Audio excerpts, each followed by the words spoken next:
Hello, there's so much going on now, and every day there's basically tragedy going on, explosions, drunks killing families, children, and the other day it happened in Manchester, and almost 2 months ago it happened in Sweden, and in both cases, children died, and I've been thinking and looking back upon the thing of traumas and dealing or handling traumas and living with them, and the first thing that comes up to my mind is there's a limit to how much you can handle or deal with or make something out of it. But maybe if I were in that position of losing someone in an attack or something in something unnecessary, maybe I would start a world war or something. I just don't see how anything could help those families. And for me, these stories are not new. Coming from the region of war in the Balkans, basically, the aggression on Bosnia and Herzegovina caused so many people to die and their children to die. So when you walk around there and you might buy a bus ticket from maybe 50-year-old woman or something, if she might seem grumpy to you or something, it can be that she lost a brother, a son, a father, and so on. There are stories of mothers losing their husbands and their sons. That was my girl screaming, if you heard that. She's all right. She's in there with mom, and we are packing our stuff and so on.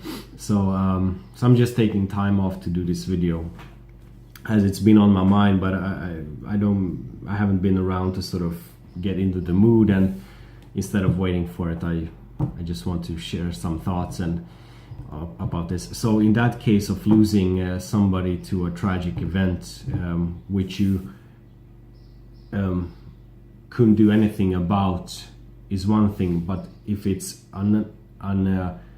unnecessary death, terror attack, a murder and such, it's even worse. So those I think are basically impossible. I don't know how I would have dealt with that. I've seen people who have lost, they're still living,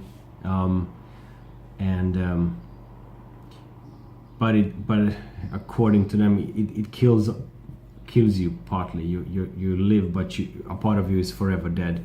So that's the most extreme, the toughest thing that can happen, basically. Then we have traumas which become more manageable in a sense. For example, losing your limbs, or seeing something horrible, or a disease, an illness, or relationships, the emotional part in all of these. But basically you have the physical and relationship based things, because by ourselves we have no problem. It's always in the manner of a relationship with someone that we get problems. And in my experience from the things I've seen, experienced basically, and the things that I've heard people share, there is no way, in my opinion, to deal with anything. I can't do it. I have nothing to say about that, and I don't believe anybody else has a way, because if there was a universal way of handling stuff, we wouldn't care about traumas and tragedies, really. We would just get ourselves fixed, but there is no erase button. Now one basically has to live with it. That's the only thing, and you can't things come back. And if you look up on this, for example, World War II veterans, for example, might have been through very I'm thinking about a special case here, but I'm not going to go into details, just to give you a general idea. Like a person who went through very dangerous missions and saw horrible things, and now that person is, you know, at the end of his life, and they when they recall it now, it is like something vague, like something, a chapter in a book, a dreamy landscape, you know. And physically, you know, the body changes every 7th year, but it still remains with that person. But that person has, in that case, sort of gone on with it. And in some cases, you have people who perhaps have been in wars, escaped wars, and all that, and then they begin a new life, and they sort of get entangled instead in like everyday drama nonsense, relationship works and all that. You know, a problematic son or a daughter, I don't know. So there's always a constant wave of problems, you know, in life, and traumas are just out there to get us. It's like Earth and asteroids or something, you know. It's just a matter of time. So yeah, and I've also noticed, generally, this is not an in-depth video, but there are like 3 types of people. For example, one type is the one who gets desensitized. Let's say you work with abductions, and abducing people, yeah. So you have to see that on an everyday basis, you know. Accidents, limbs, destroyed people. You have to get desensitized. You can't work with that otherwise. The same if you work, yeah, mostly medical areas, I guess, because you realize I'm gonna see this 1,000 times in my life, almost every day. So yeah, in or out. So that's some kind of a professionalism, although I think everything we see and exposed to, it does affect us in a way. In a sense, we are sort of here and having a work with very deformed, sick, destroyed people. It's not something, I mean, it's natural because it exists, but it's not something sort of intended in the Garden of Eden idea. Then we have the second group, in my opinion, sort of the people who get introvert, destructive, depressed. So they take it out on themselves, and these groups of people are often the ones who maybe destroy themselves partly or you know, completely, basically. And then you have the third kind of type, the bullish kind of type. I consider myself to be a part of that. You know, like a bull. I don't mean astrology and that, but just like a bull, you know, plowing through everything, basically. It doesn't mean that you don't feel sorrow, sadness, but you sort of just plow through it because there is no other option. The danger in this group is if you become too bullish, sort of extrovert, that you get too rough, get too not desensitized as in the first group, but more like uncaring or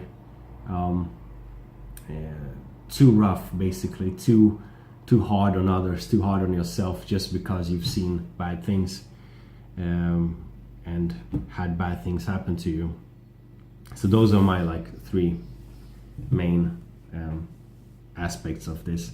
And as this kind of bullish type, the way I've dealt with my stuff and is I see it as a physical process. As I said, I can't deal with it. I guess me and you who are watching, we have maybe a different definition of deal with it. For me, to deal with something is, you know, like you want something, you deal with it, and it's complete. So in this case, I don't see any trauma, you know, getting completed, erased, or and so on. But I do want to share like how I've done, and everybody has their own way, and everybody has there is no guidance, there is no manual, so one has to only pick together the parts one hears and reads about from other experiences and then make it into something for oneself. So for me, it's a physical process. Just like when I go out and do some physical exercise, I get really good in my body. I feel great. Or when you stretch, or when you do meditation, you come calm. The same way when you have trauma or sorrow, it's a physical process. For me, it's not something, to sit down and just let happen. I mean, if you want to cry, do it. If you want to shake, just become crazy and shake. I mean, get it out of the system, involve the body, because the whole body needs to be involved. Or if you want to sit in silence, do that. And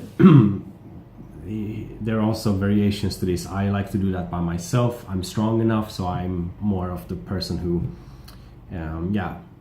I just withdraw, let it through my body, my mind. As I said, you cry, you think, you shake, you perhaps have bad appetite or something.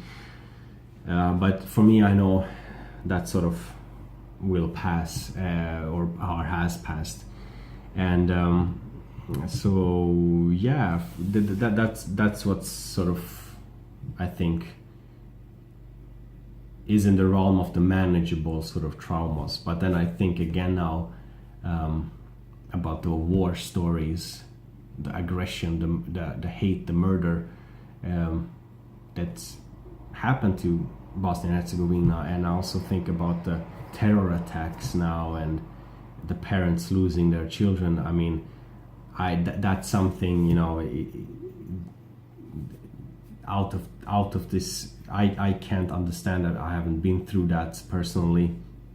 So, and I can just think about it and realize, like, what would I do? Would I, start a world war? Would I go? I mean, yeah.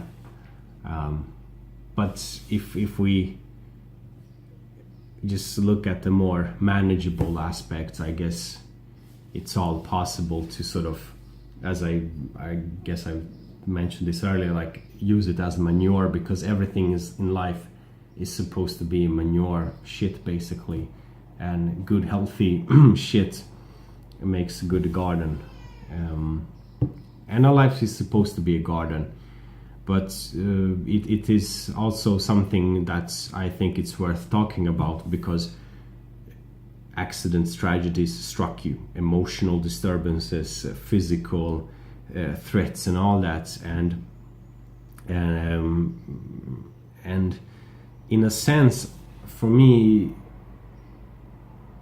by the things I took part in, or the people who exposed me to their stuff, gave me a little understanding, or a pre-knowledge before my traumas came around, or my very bad experiences.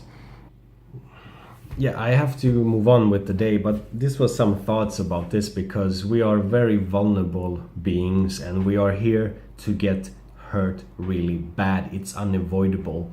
There are always people who will say they haven't been through anything hard and this or that. There are always monks in caves. There are always those examples. But for most of us, we are here to get knocked down, basically. And it doesn't have to be a physical knockout. It can be emotional. It can be... I mean, it doesn't even have to happen to you. It can happen to something close to you. You can have empathy for somebody else. And there is nothing victorious about sort of acting cold to all this stuff, basically, because it affects us and we are vulnerable, and it's good to recognize that, basically, because in the end, being hard, acting like you're unbreakable, makes you very easily breakable. The harder structures and especially the structures that pretend to be hard, break down and shatter in the most pieces. While the softness, you know, can surround, it can get into cracks, it can get together, it can become a gas, ice, whatever. So yeah, not too soft, not too hard. Honesty, strength, and decency, basically. I guess that was that I wanted to say. Take care and all the best. May is about to finish. We are 1 month from the summer solstice, and take care.